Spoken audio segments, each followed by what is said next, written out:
How's it going, everyone? It's Sam. China and the US just made an agreement.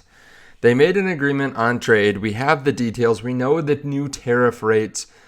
Of course, this is subject to final approval, but this is coming from Trump. And we also have news that inflation is pretty much dead. Like, we just got the CPI numbers lower than expected.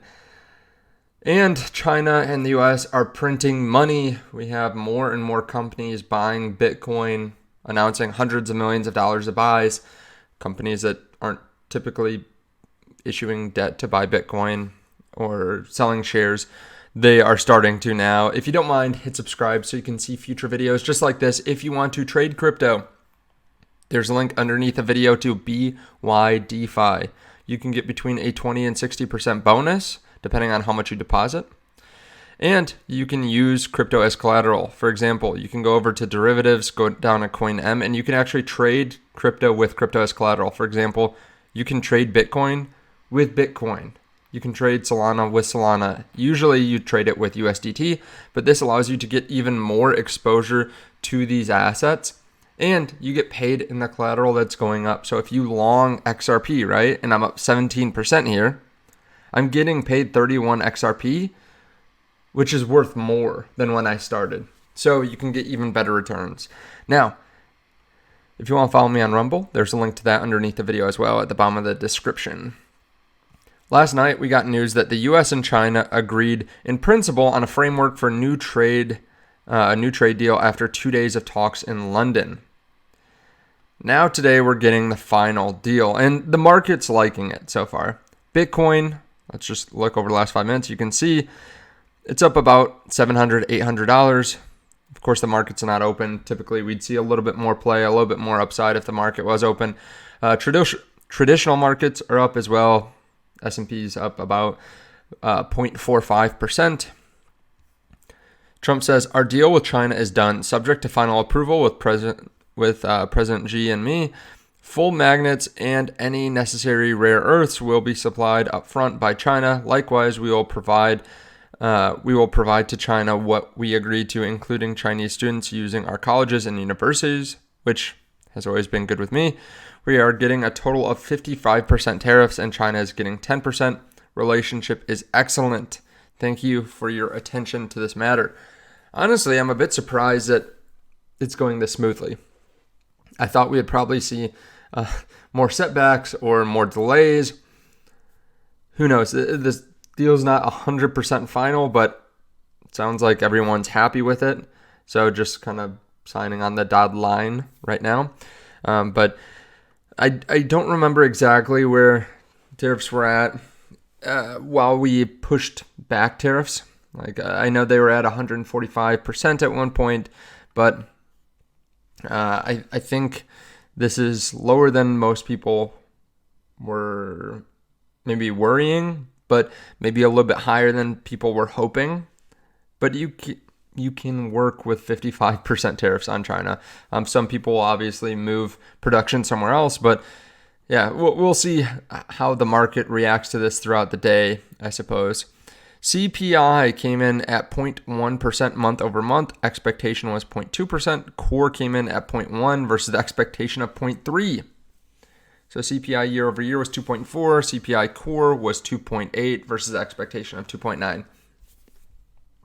So interest rates lower than expected once again. Now this is multiple months of CPI, PPI, PCE coming in lower than expected. And while the Fed says that they're data dependent, they're not looking at the data. The data continues to show that inflation is coming down. So they should be cutting rates probably by 0.25%. But we do have the Fed meeting next week, and it's projected that they do not cut rates. China is starting to print, by the way, China's Housing Provident Fund, a $1.5 trillion lifeline for the housing market. They started to tap into it. China is leveraging its Housing Provident Fund. This has $1.5 trillion in it. According to Bloomberg, this savings program is increasingly becoming a primary source of financing for homebuyers as banks grow cautious amid profit challenges.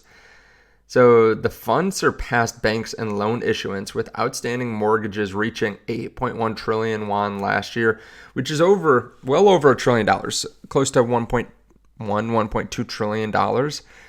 So they're printing money to help out the banking sector. They are providing extra liquidity.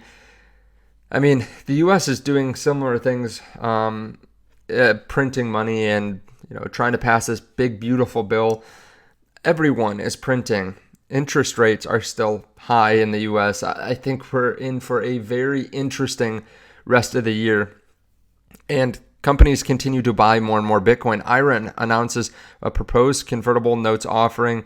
IREN, which is the mining company, announced its intention to offer, subject to market and other conditions, $450 million in convertible senior notes due in 2029. And now I believe this is actually $500 million.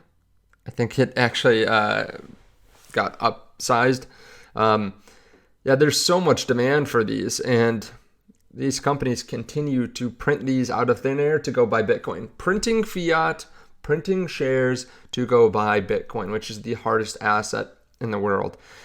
And they're not the only ones doing it. They're not the only ones buying Bitcoin. You can see ARKB bought 20 million yesterday, FBTC 67 million, IBIT with 334 million. They bought over 3,000 Bitcoin here once again. They continue to stack. Now IBIT is at the magic number of 666,000. So they're at 666,000 Bitcoin. And it's not just Bitcoin. Other cryptos are starting to do well too. And you might see the Bitcoin baby here, by the way. He's joining for the last couple minutes. But you can see Ethereum performing quite well in the last 7 days, up 7% versus Bitcoin's 4.3%. Over the last 30, up 9.5%. I made a video yesterday. Like it is so much easier just to invest in Bitcoin, and you're going to outperform most cryptos. But there are certain times where altcoins do well, and I'm happy for everyone that's been able to invest and get some gains in altcoins. You can see the SEC could approve a spot Solana ETF within the next month, Bloomberg reports.